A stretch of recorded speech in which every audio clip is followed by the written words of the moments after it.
Listo. Pues vamos a empezar. Vamos a empezar entonces. Buenas tardes a todos. Yo soy Francisco Bricio de la Sociedad Mahler México. Esta es nuestra sesión correspondiente este mes, pero esta es una sesión muy especial para nosotros por varias razones. La primera es porque es la primera vez que hacemos una sesión en modo streaming. Y la segunda razón es porque en esta ocasión tenemos dos visitantes muy distinguidos.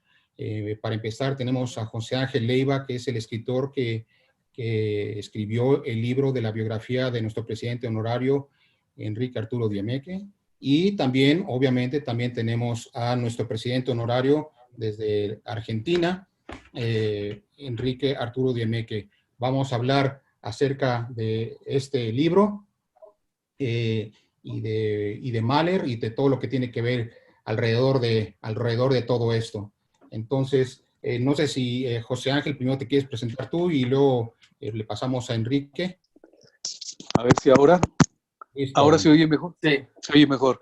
Hola, ¿qué tal? Soy José Ángel Leiva. Bueno, soy escritor, soy poeta y soy el autor de esta maravilla que es una biografía de Enrique Arturo Diemeke con música de Mahler, del cual vamos a hablar hoy en esta sesión.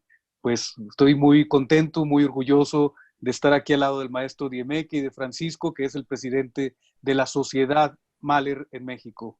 Así es que aquí estamos. Muy bien, Enrique. Ahora tú desde Argentina. Hola, aquí estoy desde Argentina. Quiero mandarles primeramente a todos un gran saludo. Estoy muy emocionado de poder hacer este contacto con todos ustedes. Hubiera sido también muy emocionante estar juntos, pero bueno, qué bueno que existe toda esta tecnología que existe, porque así podemos estar conectados desde acá. ¿Cuántos kilómetros son? Bueno, miles. Y también para hablar sobre el libro que Ángel escribió sobre parte de mi vida, o más bien dicho, de mi vida, pero que comparto con mis experiencias, con mi familia, con amigos, y sobre todo con este señor, Gustav Mahler. Gustav Mahler. Perfecto. Bueno, pues vamos empezando. Yo tengo algunas preguntas para ti, Enrique y José Ángel, sobre el libro que tengo que decir que lo leí, me encantó el libro, lo leí en 3 días, no lo podía dejar y rompí una tradición que tengo de jamás subrayar un libro, porque a mí son como sagrados, pero ese está lleno de subrayos y de dobleces y cosas y por el estilo de referencias, porque hay muchas cosas, hay mucho material, está padrísimo, es muy interesante. Una cosa que me gustó mucho casi al principio del libro, platicas ahí de que a ti te pusieron Arturo por Toscanini. Efectivamente, mi nombre es Enrique Arturo, y Arturo es por Toscanini. Mi padre admiraba muchísimo a los chelistas. Él, siendo chelista, admiraba mucho a los chelistas. Entonces Toscanini, que había sido chelista anteriormente, empieza a ser un gran director de orquesta y por eso me puso Arturo. A mi hermano le puso Pablo por Casals también, aparte de mi abuelo que se llamaba Pablo. Ah, ¿por Pablo Casals? Qué interesante. Pablo Casals. Oye, y aparte es interesante porque Arturo Toscanini como director, pues era el archienemigo de Mahler ahí en 1910, ¿no? ¿Se imaginan en qué coyuntura estoy? Que siendo el archienemigo de mi más querido, más admirado director y compositor, tenga el nombre de ese señor, de Toscanini, un gran maestro, un gran director, que hizo también un hito en la dirección orquestal. Pero claro, las rivalidades se dan, ¿no? Si hubiera sido un juego de tenis, pues hubiera sido muy claro que tenía que a ver quién gana, ¿no? Pero en este caso, la rivalidad era también el gusto, la preferencia, el poder, los contactos, y en ese caso Toscanini tenía muchos y muy fuertes. Sí, claro, era amo y señor. Bueno, él casi obligó que Mahler renunciara para poder, renunció del Met por culpa de él, ¿no? Y por eso se fue a la Filarmónica de Nueva York. Sí, un director con muchísimo poder. Y luego más adelante en el libro platico una parte que se me hizo fantástica, que es tu definición de cada uno de las notas musicales? Do, re, mi, fa, sol. Platícanos un poquito de eso, Arturo. Pues, mira, mi padre nos hacía utilizar la imaginación. Entonces, él nos ayudaba a que entendiéramos que en la música podía existir la parte de la imaginación nada más escuchando la música. Pero cuando tú la lees y la estudias y la tienes que tocar, no hay letra. Si no eres un cantante que está cantando una parte que tenga letra. Entonces tienes que sacarlo todo de la música. Entonces él decía que las letras estaban escritas ahí, que las encontráramos. Entonces, claro, nosotros pensábamos, bueno, vamos a decir el cielo, la luna. No. Cada nota tenía un nombre. ¿Y cómo es? Do. Do, domus, dice, ¿no? Do de Dios. La presencia divina. Exacto. Pero mi papá nos inventó una muy distinta a la que todo el mundo conoce. Porque era do, Dios, ¿no? Re, rey. Mi, el ser. Fa, la fantasía, la forma de crear. Sol, el astro, la luz, el poder. La luna. Y sí, la preparación, el regreso al creador. Ador. Sí, la afirmación, ¿no? La afirmación. Así es. Entonces, con eso nos basaba para que nosotros cuando leyéramos la música, si oíamos do, re, mi, fa, sol, la, si, do, no fuera nada más así do, re, mi, fa, sol, la, si, do, sino do, re, mi, fa, sol, la, si, do. Que te había un significado mucho más grande, más profundo de lo que es nada más ver las notas, tratar de tocarlas en el violín, el piano, la flauta o lo que sea. Oye, y José Ángel, para ti, ¿qué fue lo más difícil de hacer este libro? Bueno, encontrar en primer lugar el núcleo narrativo, en esa parte donde yo me tenía que instalar para definir en qué voz iba a contar esta historia y entrar finalmente en una dimensión que es compleja para alguien que no es músico, como es mi caso, que vengo más bien de las letras, de la poesía, y tratar de capturar, de posesionarme de esa voz. Pero no fue difícil, realmente cuando ya comenzamos a hablar del proyecto y yo empecé a escuchar hablar a Enrique con tanta pasión, cuando lo empecé a ver cómo iba desgranando parte a parte su discurso, me di cuenta que no había otra voz más que la primera. Esa primera que yo de alguna manera había capturado y había sentido y que era la voz lírica, la voz del poeta y por tanto también la voz del músico, ¿no? Entonces realmente no fue complejo, fue un libro que yo disfruté muchísimo de pe a pa, desde el inicio, desde la sobremesa donde se gestó ese libro en una cena en casa de Benito Alcocer. Allí yo entendí cuál era el sentido de esta historia, que es esencialmente la música, ¿no? Ese lenguaje en el cual está definido el propio ser de Enrique Diemecke. Fantástico. Y porque aparte, digo, debe ser un poco complejo, ¿no? Sobre todo porque por una parte eres escritor, pero había que hablar de temas musicales y llegarle a un público que no necesariamente es musical, pero hay mucho que ver con la música en todo este libro, ¿no? No Sí, creo que sea tan fácil. bueno, hay una virtud en Enrique Arturo Diemecke, que él es muy didáctico. Bueno, lo acabamos de escuchar en este momento, es muy ameno, tiene esa gran capacidad de colocarse también en el escenario y encontrar interlocutores y transmitirnos la complejidad de la música, nos la hace sencilla, ¿no? De tal manera que a mí también me reveló esa parte del ser de una manera muy, muy transparente, muy accesible, y pude captarla. Mi única duda, yo se lo comentaba a él, era que, como lo dice un amigo catalán, era una historia novelada, o era una novela, pero donde faltaba la maldad. No la malicia, porque la malicia es parte del mismo arte, pero no hay maldad. Y esa es parte también de la delicia. En momentos como los que vivimos, leer un libro como esta biografía y esa aproximación al genio de Mahler, me parece que es extraordinario aproximarse a un libro que tiene mucho de espiritual, que tiene mucho de creatividad y que nos muestra pues un mundo maravilloso, que es el mundo de la música. Claro, claro.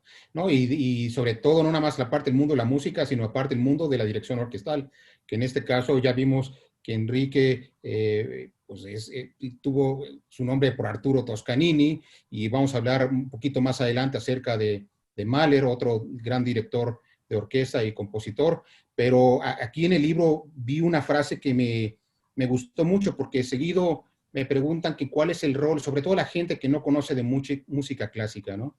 Me pregunta que realmente cuál es el rol del director de orquesta, y pues uno inventa cosas, pero aquí, Enrique, tú pusiste una definición que me pareció fantástica. Pones, y hago cita: el director es un narrador de un acontecimiento intangible que se vuelve tangible en el momento de su puesta en escena. Así es, porque uno se está convirtiendo en el que narra la historia X, ¿no? Precisamente entendiendo de las bases que les contaba de las notas, crear un mensaje, pero en este caso yo siendo un intérprete, no soy el compositor de las obras, yo lo que saco o extraigo es el mensaje del compositor, qué es lo que el compositor escribió con esas 7 sílabas, qué es lo que estaba tratando de definir, y trato de encontrarle, y tengo que estudiar las obras con esa profundidad, con esa intensidad de que me diga algo la partitura. Entonces muchas veces lo que hago, ya aparte de haber estudiado la obra, pongo mis manos sobre la partitura y es como estar leyendo un Braille. Entonces, sintiendo cómo las notas me están diciendo algo que me van a posesionar, que se va a ir a la cabeza, la información para luego bajarla al corazón y que el corazón lata a la velocidad que se necesita la interpretación. Entonces, me voy a convertir en un narrador al momento que necesito sacar eso. Entonces, como un director de orquesta no tiene un instrumento, lo que hace es cómo manejar, cómo indicar para llevar que la orquesta vaya haciendo esos sonidos, que vaya creando lo que el compositor estaba tratando de decir, y cómo extraerlo mejor para que la interpretación sea lo más fiel posible a eso. Ahí es donde juega ya uno un poquito con también en tener la confianza de que el músico va a entender también eso, de cómo indicarle, cómo guiarlo. Entonces sí, está uno narrando, pero con música. Sí, pero mencionaste de que el director no tiene un instrumento, pero creo que tiene el instrumento más complejo, ¿no? Que son todos a la vez, ¿no? Sí, efectivamente, es muy completo y complejo al mismo tiempo porque no los tocas tú, los toca una persona. Y esa persona tiene su personalidad, esa persona tiene su forma de sentir también, y que puede a veces pensar que puede hacer otra cosa distinta. Entonces ahí también entra un poco la decisión del director. Si el aporte de ese instrumentista es también conectado con la música, con lo del compositor, dices, adelante. Porque también muchas veces los compositores te dejan momentos al azar, que participe también el instrumentista, que participe el que narre lo que está sintiendo, que exprese lo que está en su corazón, que se exprese a través del instrumento. Sí, y de hecho lo pones en tu libro, dices: con Mahler me identifican muchas cosas. Mahler escribía pensando en la orquesta como un instrumento virtuoso al que es posible y se debe tocar como tal, ¿no? Efectivamente. Ahí es donde descubres tú cuando el director de orquesta que dirige o el director de orquesta que toca la orquesta. Muchas veces te han dicho, tú tocas la orquesta y corregimos. No, yo dirijo. No, hay quienes decimos eso y por lo regular yo también lo decía. Hasta que descubrí que no es cierto, que en realidad más que todo estoy tocando la orquesta. Sí estoy tocando la orquesta, porque estoy moldeando los sonidos con los movimientos, creando el espacio correcto o queriendo crear ese espacio correcto de la interpretación. Ahora, y un poquito más con Mahler, pues ahí es donde realmente empieza un poco el problema, porque mucha gente a veces no entiende la música de Mahler, precisamente porque se están expresando sentimientos y cosas, pero sin palabras, ¿no? Y muchas veces es la función del director tratar de hacer que aún sin palabras la gente lo sienta y lo perciba, que no creo que sea... que no creo que sea nada fácil de hacerlo, ¿no, Enrique? No, nada fácil. Alguno de mis maestros también dijo en algún momento, ahorita que dijiste tú que no había palabras, Mahler escribió muchas sinfonías basadas en sus canciones. Entonces, las canciones tenían letra, pero la letra cuando Mahler escribía pensaba cómo acomodar esas palabras con las notas, de cómo se iba a distinguir el sonido con la nota que estaba escribiendo. Y tú hacías, ibas a tener el sonido de re, mi, y para seguir identificando esa forma de que las vibraciones que existen en las notas también tengan importancia. Entonces, por eso, cuando él escribe las sinfonías que no tienen voces, nota uno, que sigue habiendo una narración y que se siente a veces la palabra, que suena ahí que hay una palabra, que hay un sonido que tiene que ver con la voz humana, que no es solamente un instrumento que está tocando.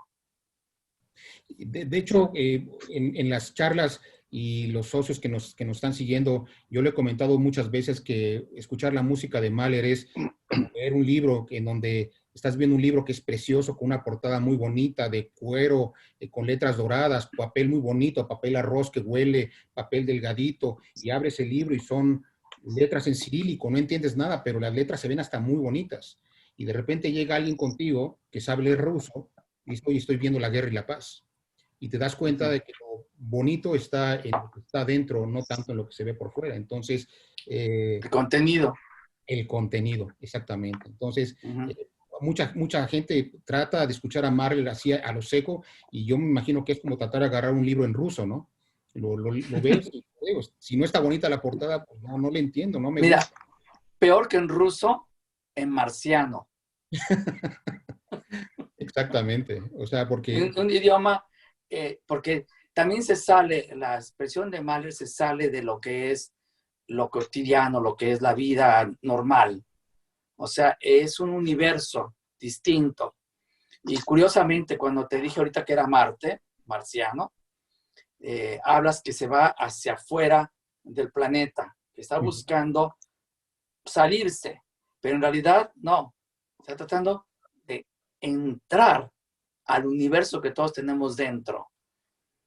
Y a ese universo tan maravilloso que muchas veces le tenemos miedo, más bien dicho, le tenemos mucho miedo a entrar a ese universo, porque ahí hay muchas emociones, hay muchas cosas que son nuestras. Entonces, si las vemos y vemos que son extrañas y no nos gustan, pero nos damos cuenta que son nuestras, no son de otro, no es el del más allá y de un ser extraño como puede ser un marciano, sino es de nosotros.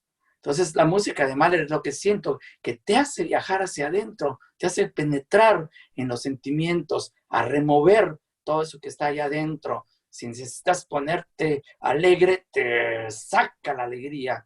Si te hace que estás demasiado acelerado, te baja. Te dice, calma, calma. Entonces, todo eso para mí, él es el que más lo logra. Claro, también hay otros compositores que logran esas cosas, de todo, desde Bach, ¿no? Todos los compositores de esa vena lo logran, pero con Mahler, como utiliza la orquesta, te hace sentir eso, y los músicos finalmente se logran convencer y logran dar todo lo que tienen para que salga el interior, pero basado en el guía de Gustav Mahler. No, y sobre todo como la música de Mahler es muy biográfica, Si estás hablando de un dolor, pues la música tiene que ser dolorosa. Y si estás hablando de un enojo, la música tiene que ser fea, de coraje, de odio, de rencor. Y si estás enamorado, debe ser música muy bonita. Pero como es la vida, que de un segundo a otro podemos pasar de una cosa a la otra, pues también así es la música de Mahler. De repente van pasajes que suenan muy bonitos, muy melódicos, y de repente, ¡pum!, salen cosas que dices, bueno, ¿y esto de dónde salió, no? Pero así es la vida misma, ¿no? La vida misma que va cambiando en el minuto que menos le esperas, ¿no? Y es una Así cosa es. que Mahler lo hace, Impresionante. que no le cuesta trabajo un poquito identificar, ¿no? Aquí me acuerdo, en tu libro pones, Mahler se me revelaba como un compositor con quien podía dialogar desde mi imaginación y mi fantasía. Era completamente visual desde el sonido. O sea, tú ves eso, ¿no? Así es. Hay un dicho, por eso me baso mucho acá, un dicho que muchas de las óperas, así como Peleas y Melisande, Tristán y Isolda, que se convirtieron en algo muy importante, sobre todo en la Tristán y Isolda que Mahler la dirigió, que la conoció, que decían, es una ópera que se puede ver con los ojos cerrados. Y la música de Mahler es eso, es una ópera que se puede ver con los ojos cerrados. Pasa todo, pasa de todo. Y tú lo puedes estar viendo, lo puedes estar sintiendo, puedes estar, inclusive esos efectos de 3D, 4D, los puedes palpar, como ir a ver una película. Ya, yo creo que más que quedarse en la ópera de como la conocemos, esas películas 3D, que te pones esos anteojos para que te revelen muchas cosas visuales, en la música de Mahler no necesitas los anteojos. Exactamente. Y es increíble. Una cosa que me gustó mucho de su libro es de que, y voy a mostrar aquí, viene la letra muy grande, que me encantó eso, viene muchas fotografías, pero cada inicio de cada capítulo viene una partitura tuya con tus notas, con tus anotaciones de cada una de las sinfonías, ¿no? Así. Vas poniendo todo eso ahí. Y la primera parte del libro, pues corresponde con la biografía del maestro Meke de su infancia, de su juventud, con sus hermanos, la orquesta que tenían, sus salidas ya al extranjero, etcétera, etcétera. Y ya luego, después de esto, antes de entrar a hablar directamente de Mahler, hay un capítulo que se me hizo fantástico, José Ángel. Platícame de este capítulo que hiciste del sueño. El capítulo 10. Así Una es. pregunta, señor Mahler. Bueno, ese capítulo es sumamente interesante. Bueno, a mí me interesaba mucho saber si Enrique había soñado alguna vez con Mahler.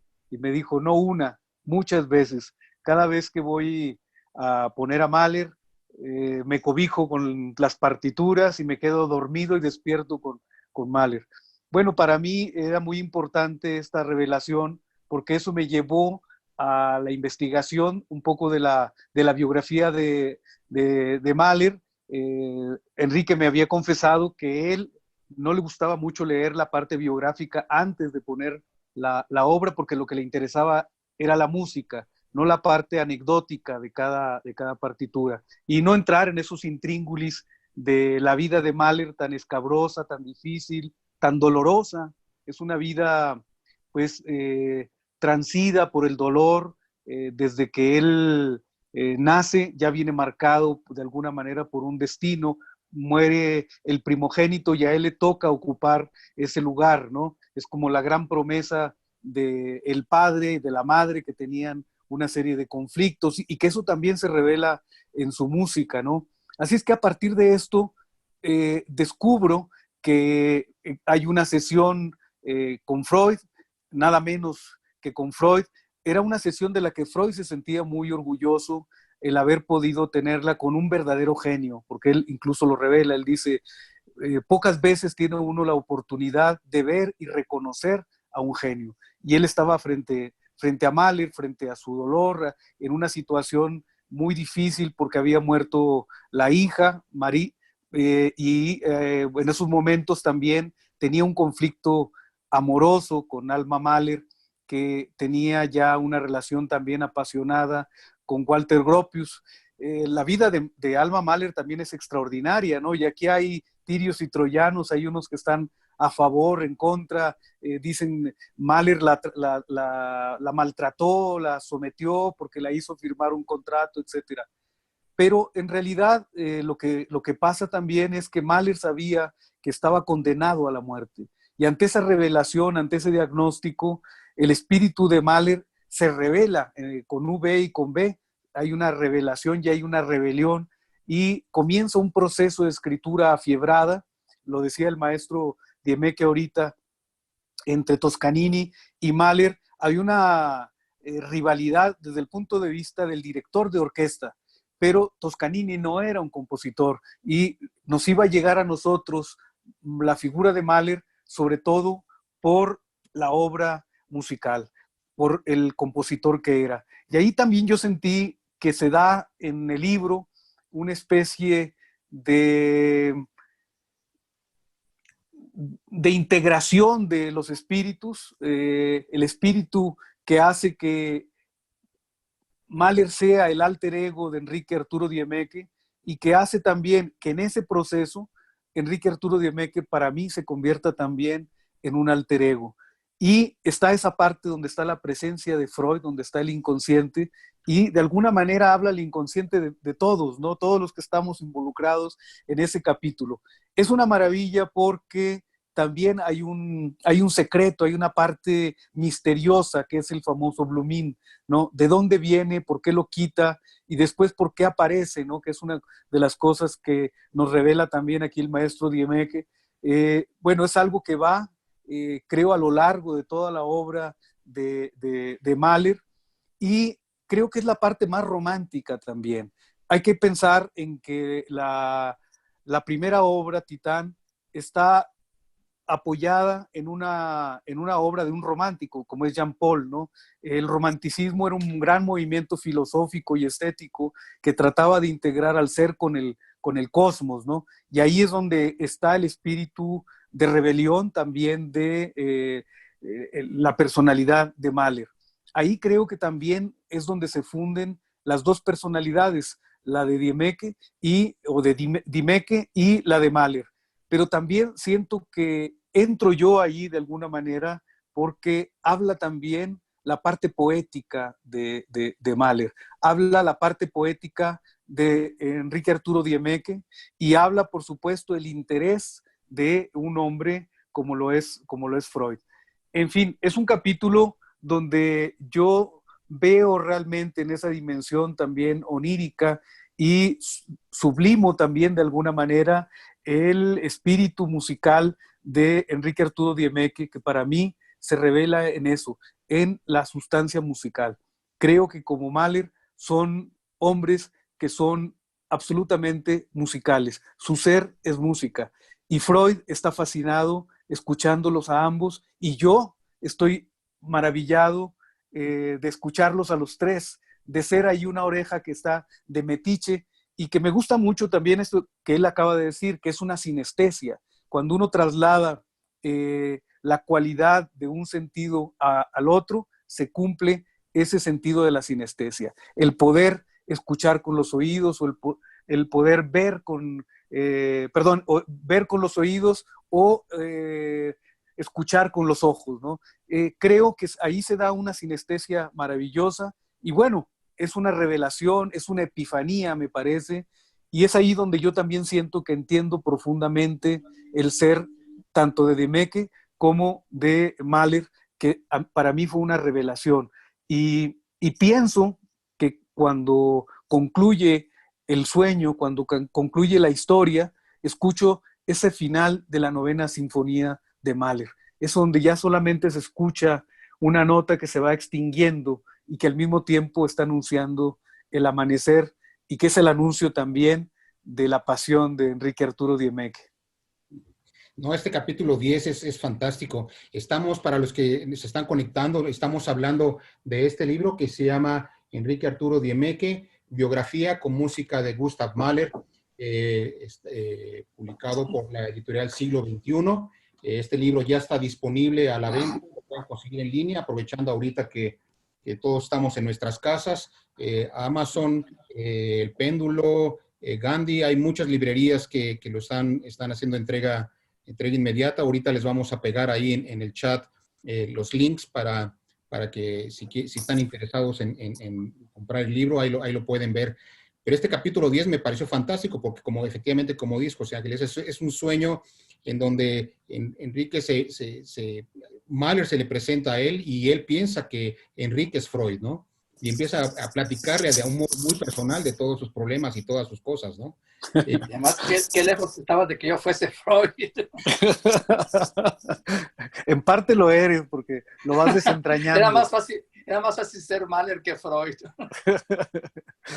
De hecho, esa famosa entrevista que tuvieron ellos, que duró en realidad muy pocas horas, sí, en la ciudad de Leiden, en los Países Bajos, ¿no? Y sí, aquí exactamente. pones ahí de que el nombre de la ciudad significa sufrimiento, ¿no? Entonces, así aquí es. los actos fallidos que habla Freud, ¿no? Exactamente. Sí, es una circunstancia muy interesante donde se fusionan, me parece, la parte de la biografía también y de la necesidad creativa que tenía Mahler, de esa prisa que tenía por concluir, y que a mí me recuerda de pronto, bueno, más acá, más cercano a nosotros, un poco lo que fue Silvestre Revueltas en esos últimos 10 años, porque fue entre los 30 y los 40 años cuando tuvo que producir toda su obra. Mahler también en el plazo de 10 años tuvo que hacer toda esa producción maravillosa. Realmente se requiere ser un genio para tener esa producción y de esa altura, de ese nivel, ¿no? Que además constituye, por otro lado, un parteaguas en la historia musical entre el siglo XIX y el siglo XX, que va más allá de Wagner, creo. De hecho lo ponen ustedes en el libro. Tiene una frase que me encantó que dice, en este diálogo que están teniendo Mahler con Freud Diemek, y el Freud Diemek que le dice, diciéndole a Mahler, le dice, y usted no se preocupe, su música es más grande que la noche, vive en el ocaso de un mundo y en el amanecer de otros tiempos. Esa frase estuvo fantástica, Enrique. Pues es que es fantástica, ¿no? Es increíble lo que nos dice ahí, porque pues la vida tiene sus fines todos los días, ¿no? Y sus comienzos también. Entonces, las sinfonías, la música, que no termina en esencia, hace una especie de pausa para continuar, porque la música en sí, la música en general es infinita, pero las composiciones son las que van a tener una pequeña pausa, dijéramos, un fin de capítulo. En el caso con Mahler, con sus 11 sinfonías o sus 11 composiciones consideradas sinfonías, son capítulos de la vida. Otros compositores también, Beethoven, Brahms y todos, nos muestran que son capítulos de sus vidas, cómo van creciendo, cómo se van desarrollando con cada una de las sinfonías. Se siente su crecimiento interno y su crecimiento intelectual, que se va comunicando cada vez más, que se va conectando cada vez más y va creando mejores cosas, todavía más expresivas y más completas. Lo que se nota, por ejemplo, con Mahler, que era un gran intérprete de Wagner, pero también dirigió música de Brahms, orquestó las sinfonías de Schumann, orquestó también sinfonías de Beethoven, y obviamente era el campeón, como se dice, the champion de la música de Wagner. Uh-huh. Y sin embargo, cuando uno escucha su música, cuando uno escucha las sinfonías, no puede uno decir, se robó esto de tal lado. No te suena a que se lo tomó prestado de otro. Suena a la atmósfera, suena a la idea, suena al sentimiento, pero no oyes que se está robando en esencia nada. Como decía alguien por ahí, ¿no? El compositor mediocre toma prestado. El bueno roba. Pero en el caso de Mahler, ninguna de las dos cosas. utilizaba las técnicas, utilizaba la inteligencia de los demás para construir sus propias obras. Y por eso es que considero que yo amo a Mahler, pero muchos de mis colegas también les interesa y se compenetran con Mahler y lo buscan por esas razones, porque hay algo ahí que atrae a un director de orquesta porque está tocando de una manera virtuosa una orquesta, obviamente. Yo quería aprovechar para hacerle una pregunta aquí a Enrique. En esa relación justamente de Mahler con Wagner, al inicio está muy influenciado por Wagner, a tal grado incluso que hasta deja de comer carne para parecerse más a él. ¿En qué parte? Nunca hubiera venido a Argentina, ¿eh? No sabía de lo que se estaba perdiendo. No sabía de lo que se estaba perdiendo. Sí. Oye, ni a Durango hubiera ido. A Durango, claro.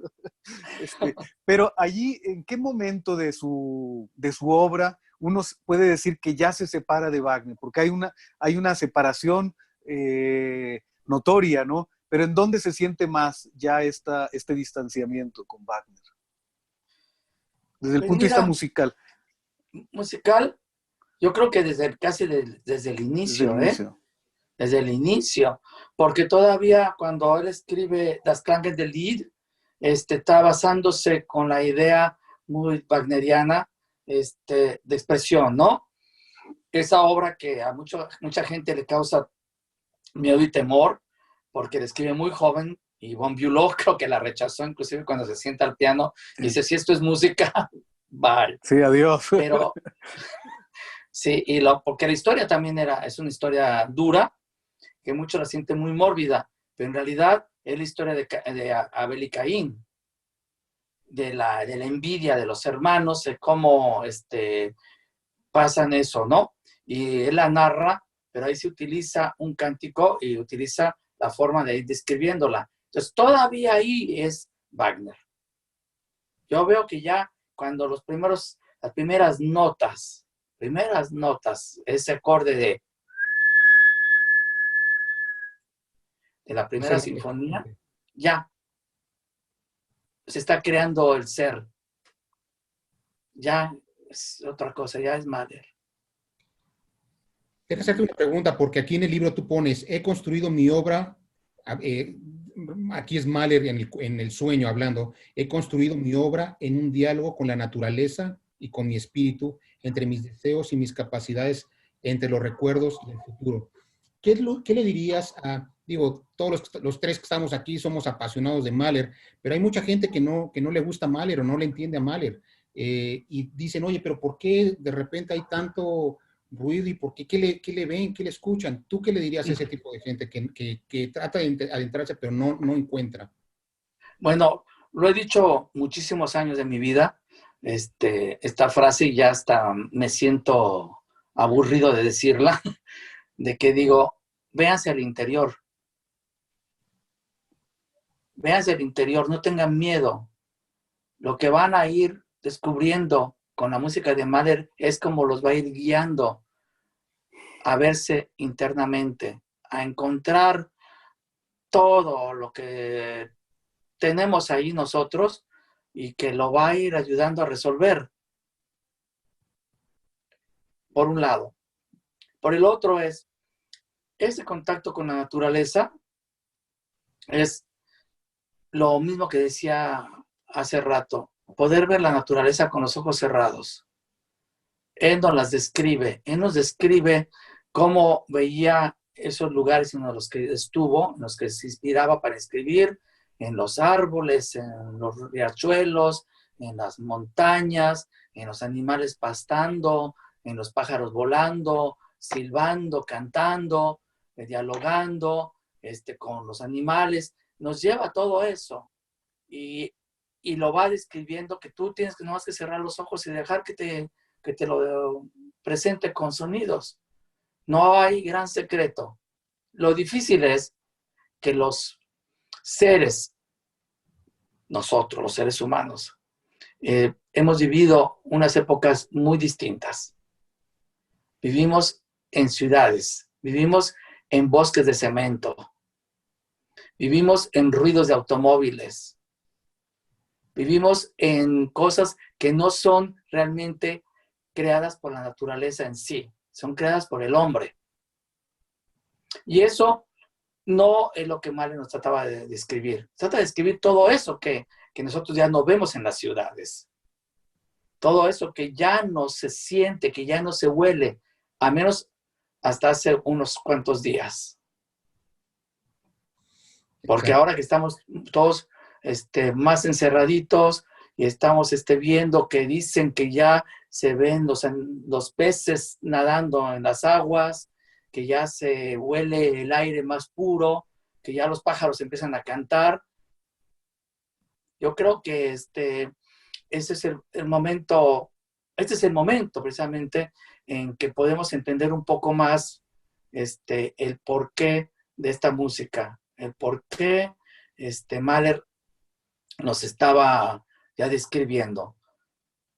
No estoy diciendo que Mahler nació de la nada, porque alguno podrá decir por ahí, bueno, lo hizo Vivaldi con las 4 estaciones, lo hizo Beethoven con la Pastoral, lo hizo Berlioz con la Sinfonía Fantástica, y lo hizo Wagner obviamente con sus óperas, y lo hizo Mozart, lo describió también con Papageno, en La Flauta Mágica, etcétera, etcétera.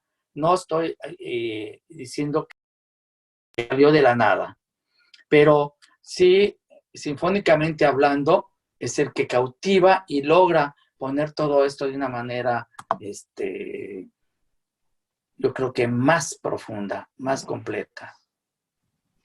Y ahora entrando un poquito ya dentro de las obras, estas 11 obras orquestales, grandes obras orquestales que hizo Mahler, además de las canciones y de la canción de Lamento,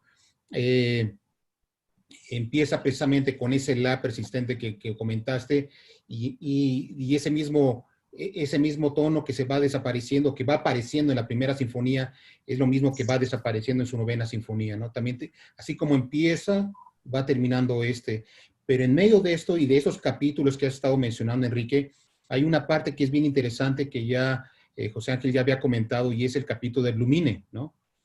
Porque es un movimiento orquestral realmente muy, muy bonito, que Mahler decidió quitarlo y que aparecía en la primera sinfonía, y decide Mahler quitarlo, y hoy en día escuchamos la primera sinfonía de Mahler, que usualmente le llamamos Titán, escuchamos con 4 movimientos, cuando en realidad tenía 5 con Blumine, pero lo interesante está de que si bien quita a Blumine como movimiento, deja referencias de Blumine en la misma primera sinfonía, al finalizar esta batalla, ahí en medio de la batalla del 4º movimiento, y lo vuelve a hacer en la tercera sinfonía, y lo vuelve a hacer en la sexta, y lo vuelve a hacer en varias partes, como que lo vuelve a recordar, como que lo vuelve a poner, pero sin que la gente lo sepa. Esa es una cosa que a mí se me hace fantástica, que no, o sea, lo sabía, pero no me había percatado hasta que leí el libro. Sí, mira, cuando yo tocaba el violín, el corno, en orquestas no se tocaba el Blumine. No, ni siquiera se sabía que existía. ¿Para qué te digo más? Y cuando yo dirigí la primera vez la sinfonía, pues me encanta, me fascina. Es una gran obra, así con los 4 movimientos sigue siendo una de las obras espectaculares, porque ofrece todo ese dinamismo de la creación de un titán, de cómo crece y cómo lucha y gana o pierde sus batallas y las puede finalmente reafirmar y ganarlas, triunfante, ¿no? Entonces, pero un día que estaba yo sentado estudiando más la obra, siempre decía, hay algo que me hace falta, no sé por qué. ¿Por qué? Algo que me hacía falta, esa inquietud, a lo mejor naif hasta cierto punto, ya que no era mi titán que yo creí que era, que el barco. El Titanic. No, exactamente, si ya no es el Titanic, ahora es un titán. ¿Qué faltaba ahí o qué podría haber sido? Y entonces me dice un amigo, me dice, tú sabías que ahí había otro movimiento, ¿no? Digo, no me estás, como dicen acá en Argentina, me estás cargando. Entonces, dije, no me bromees, no digas tonteras, ¿en serio? Dice, no, sí. Y me consiguió, en ese momento había una grabación que salió con movimientos de sinfonías que no se habían escrito en las sinfonías. Entonces aparecía, por ejemplo, la de Totenfire, De la segunda sinfonía. Blue Mine, y el adagio final el adagio de la 10ª sinfonía. Entonces aparecía el Blue Mine. Y entonces dije, es que esto es lo que faltaba. Y nos hicimos a la tarea de buscar la partitura y finalmente encontramos por ahí, rastreando por todos lados la partitura y entonces la presenté en México por primera vez. Wow. Yo quería hacer una pregunta, Enrique, bueno, ya aprovechando esto, me quedó también a mí una sensación de que el Blue Mine de alguna manera influye, por ejemplo, en el adagietto, que hay una recurrencia melódica que se va presentando en la mayoría de las piezas sinfónicas, Enrique, y yo no sé, tú que eres músico, si crees que exista esa relación, por lo menos si hay una cuestión emocional, melódica, en el adagietto del Blue Mine. Mira, obviamente sí, precisamente cuando ya había tocado la 5ª sinfonía y había hecho el adagietto, cosa que pues es una joya de la literatura en sí solo, ya es una joya. Y cuando vi el Blue Mine famoso entendí precisamente el por qué me hacía falta en la sinfonía. Siento esa parte de ternura, esa parte íntima, pero todavía no como en la 5ª. Aquí todavía es un poquito de nostalgia de una cosa que pudo, pero no sucedió, o que dejó con mucha ternura. No está la pasión entregada como está en el adagietto. Que en el adagietto él sabe que si toca su amor, que si lo toca su amor lo puede destruir. Acá no, acá era, lo pude acariciar, lo pude tener, pero es como una flor. Y que me acuerdo que un amigo mío escribió precisamente que decía que Blue Mine era una flor que florece en el otoño. Claro. De hecho, él le llamaba así a aquella enamorada que tuvo de Hannah Schiller, ¿no? Le llamaba Blue Mine a ella. Sí. Y además, de alguna manera, creo que refleja esa relación, ese miedo también, ese temor de enamorarse y perder finalmente la posibilidad de desarrollarse como músico. Él piensa quizás que al comprometerse con aquella cantante, pues podría ser finalmente el final de su carrera y dedicarse a una vida doméstica y no a la creación de lo que él traía en la cabeza, ¿no? Fíjate que ahora que cuando empezamos a hablar precisamente de ese amor y cuando descubrimos que le decía Blue Mine a la chica, sí, porque lo descubrimos, Sí, sí, porque claro. no se habla por casi ningún lado, se habla que Blue Mine era ella. Exacto, exacto. Entonces, ¿será por eso que lo quitó? Que lo quitó de su primera sinfonía, parte de que le dijeron que era un arrogante, que un chico estuviera escribiendo una sinfonía de 5 movimientos, que eso solo se le podía permitir a alguien tan genio como Beethoven, y él componer 5 movimientos, ni Berlioz, ¿verdad? Berlioz se compuso con 5 movimientos, pero como él, un chico así atrevido. Claro. Y claro, como había escrito el Blue Mine, como era la chica aquella que no quería tener una relación para siempre, pues a lo mejor le animó a quitarlo. Claro. Creo yo, estoy haciendo esa deducción ahora. Es muy interesante, ¿no? Cómo se refleja la vida también en la construcción de la obra.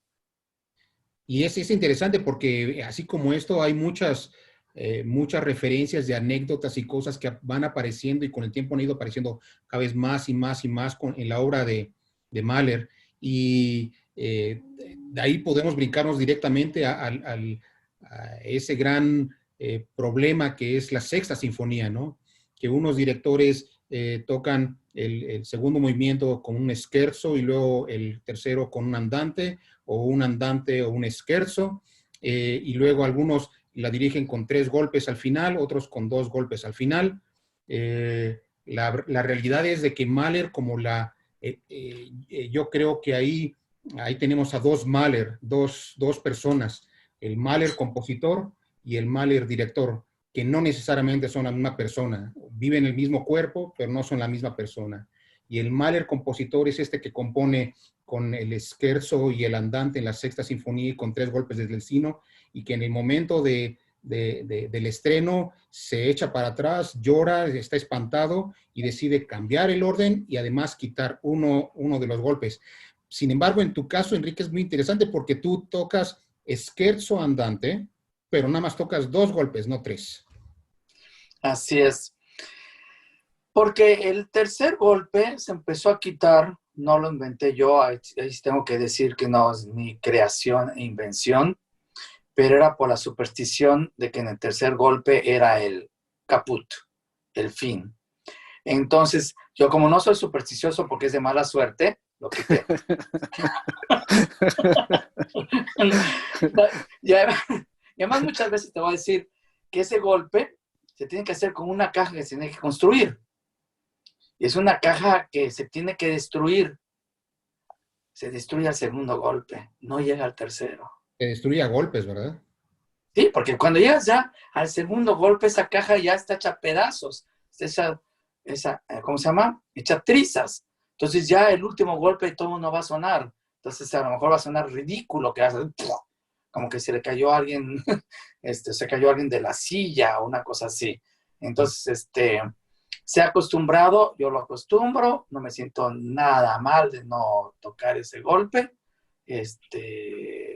pero sé que está ahí, porque cuando él lo compuso, él tenía la idea, porque oyó que un árbol se cayó, e hizo un estruendo enorme cuando ese árbol se derribó, que era creo que un domain, y cayó, y le impresionó tanto ese sonido que quiso ponerlo en la sinfonía, y creó un instrumento, algo especial, pero nadie sabe por qué ese instrumento se destruyó. Entonces cada uno de nosotros construimos algo parecido, algo que se pueda tocar, y que a lo mejor sí llegue al segundo golpe bien y que se pueda sonar ese ¡pum!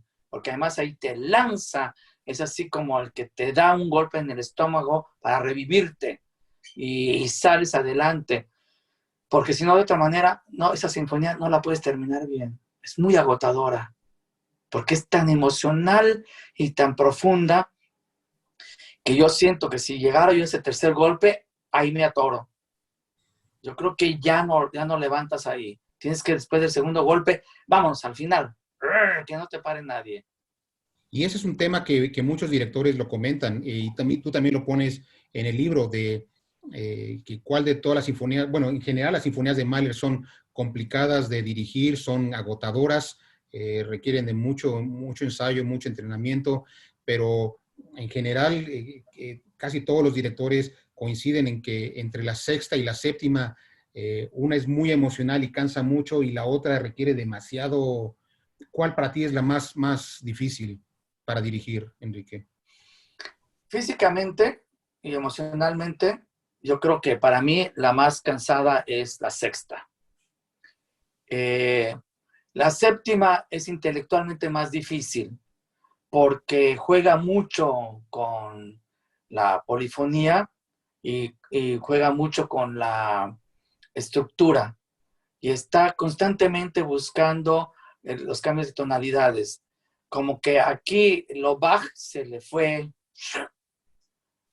así, Back to the Future. ¡Oh! Se dispara, porque cada vez que crees que ya alcanzó una modulación, te saca otra modulación. Y dices, ¿cómo es posible que pueda llegar a esa tonalidad? Si estaba en X tonalidad, ¿cómo llegó a esa tonalidad? ¿Cómo dio la vuelta para llegar a esa tonalidad cuando podría ser la más distante? Y le hace la forma para llegar ahí, que la convierte como que es muy sencillo. Y eso es una cosa que es increíble.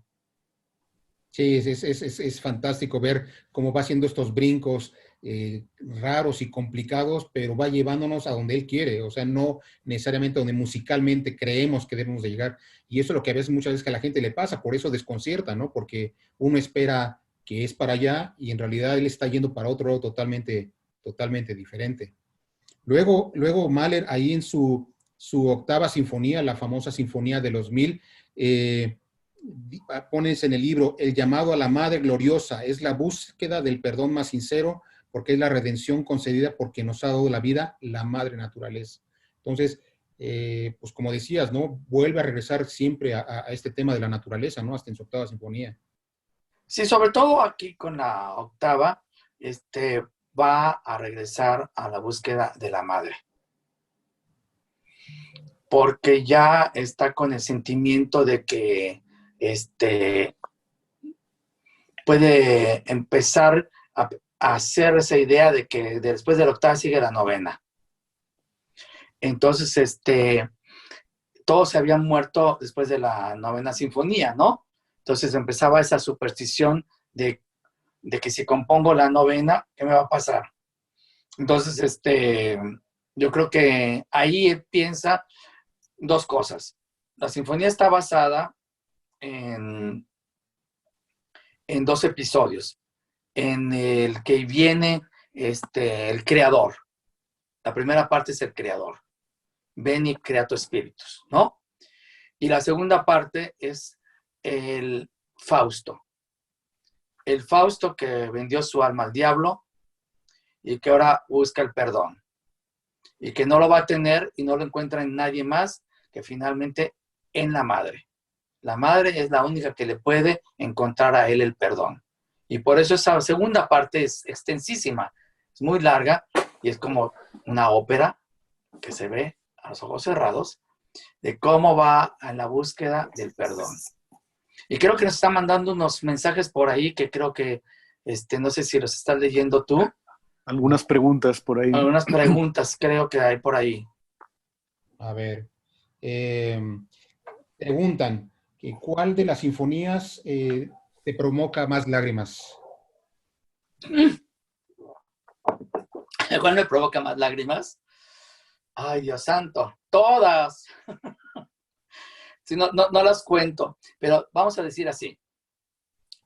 Algunas me causan lágrimas de una tristeza que logra encontrar una paz y otras me logran unas lágrimas de que logra triunfar, de que logra el éxito total, que llega a la vida plena.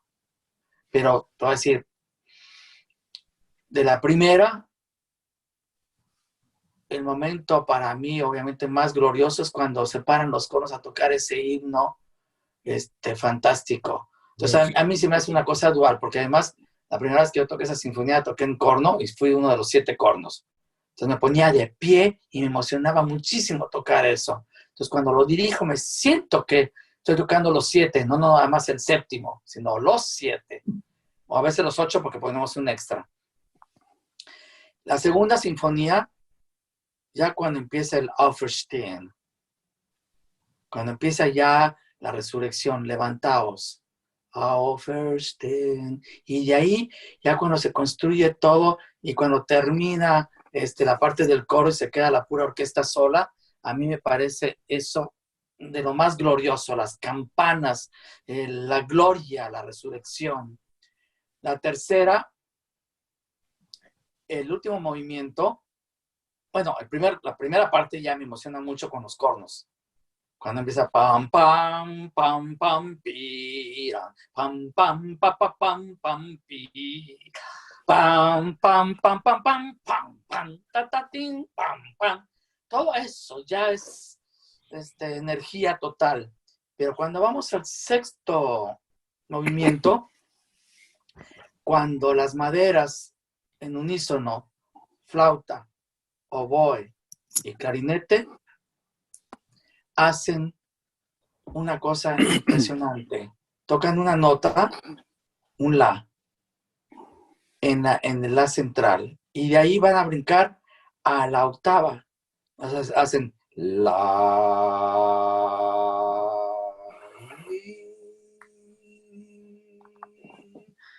Y eso para mí se me hace una cosa insólita.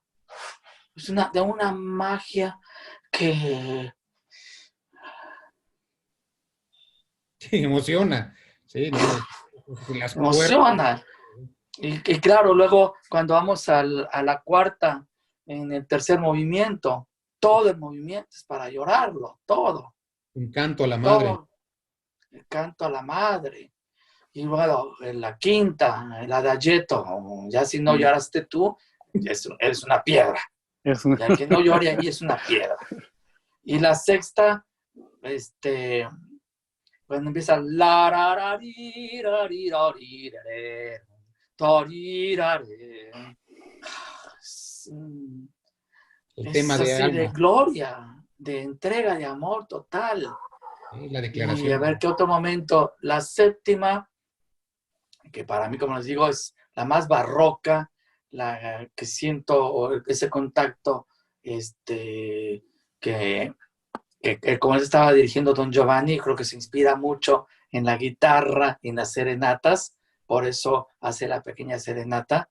El que me entusiasma es la parte final, tan, pam, pam, pim, ta, tan, tan, y tan, tin, ta, tan,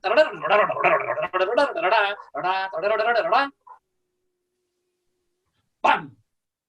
Es una cosa así que te congela las lágrimas, porque son éxitos, triunfo. En la octava, el final del coro Místicos. Ya cuando comienza ahí, ese coro Místicos es sublime. Pero es sublime, no puede uno pensar que pueda existir cosa más bella. Entonces, son para llorar. Muchos de los otros momentos son para reír, para gozar, para expresar alegrías, emociones infinitas. La canción de la tierra, pues el Ewig del final. Y la novena, ya desde la primera nota que hace el corno, pam, pam, pam, pam, pam. Ya con eso tienes. Exactamente. Maravilloso. Estamos hablando del nuevo libro, la biografía de Enrique Arturo Diemeque, biografía con música de Gustav Mahler, de editorial Siglo XXI. Ahí tenemos dos copias ahí. Pero quería platicarles otra cosa rapidísimo antes de entrar a los comentarios y a los mensajes que te están mandando, Enrique, pero que creo que es muy importante que sepan que aparte del libro que está espectacular, el libro trae un regalo fantástico, y a propósito de que hemos estado hablando del Blumine, el libro trae un código QR. Aquí está. Exactamente. Un código QR en donde ustedes con su celular le toman una foto y automáticamente... Aquí está. Le lleva y pueden descargar la primera sinfonía de Mahler, dirigida por el maestro Diemeque, con la orquesta de Flint, y es la sinfonía con el movimiento de Blumine, ¿no? Entonces, así es. Viene ahí. Y ahora más para terminar, Enrique, desde Argentina te quisiera leer algunos mensajes que han dejado, mensajes para ti, saludos para ti. Patti Palacios dice que le está encantando el libro. Y luego también dice, bueno, pregunta por el título del libro, ya lo dimos. Dice Gaby Rodríguez, dice, maestro Diemeque, reciba mi total admiración por su talento y personalidad. Gracias a usted descubrí a Mahler. Marta Escobar dice, yo amo a Mahler, me invita a un espacio de introspección, a mi sombra. Y Humberto Terán, Zoila y Humberto mandan saludos. Gracias, igualmente. Pues eso, ya nos pasamos 7 minutos de lo que teníamos, no queremos abusar de tu tiempo, ni tampoco del tiempo del público. No sé si quisieras decir algo más, Enrique. Sí, voy a decir la décima.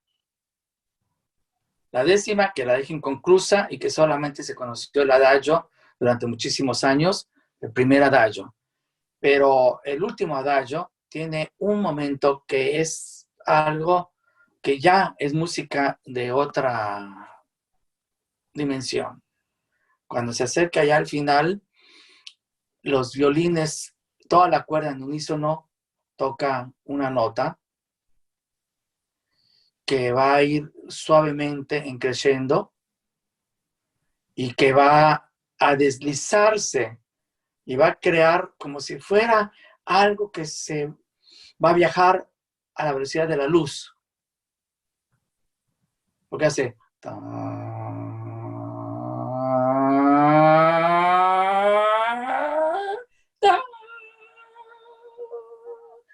Y luego se oye...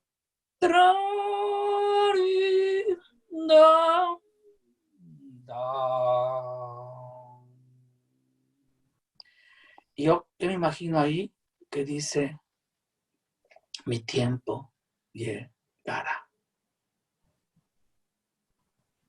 Que fueron las últimas palabras que dijo Gustav Mahler. Fantástico. José Ángel, ¿algunas últimas palabras? Pues invitar al público a que lea el libro. Yo disfruté muchísimo escribiéndolo. Sé que ustedes lo van a disfrutar leyéndolo y van a conocer al maestro Diemek, que van a conocer a un hombre que es música y van a ir de la mano de él a descubrir la dimensión de la obra de Gustav Mahler. Yo los invito a que lo lean, lo compren, pero sobre todo eso, que lo lean, que lo disfruten. Pues muchísimas gracias a todos, muchísimas gracias, maestro Diemek, que estás en Argentina, nuestro presidente honorario de la Sociedad Mahler México, José Ángel Leiva, el escritor de este libro. Muchas gracias, Francisco. Les damos, muchas gracias. Todos ustedes con nosotros. Y un abrazo al maestro Diemek hasta Argentina. Pues muchas gracias desde acá.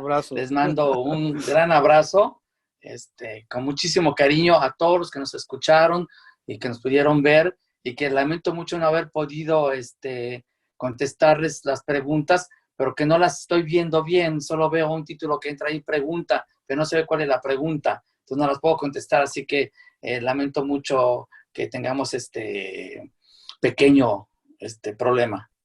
Pero de todos modos, ahí les va.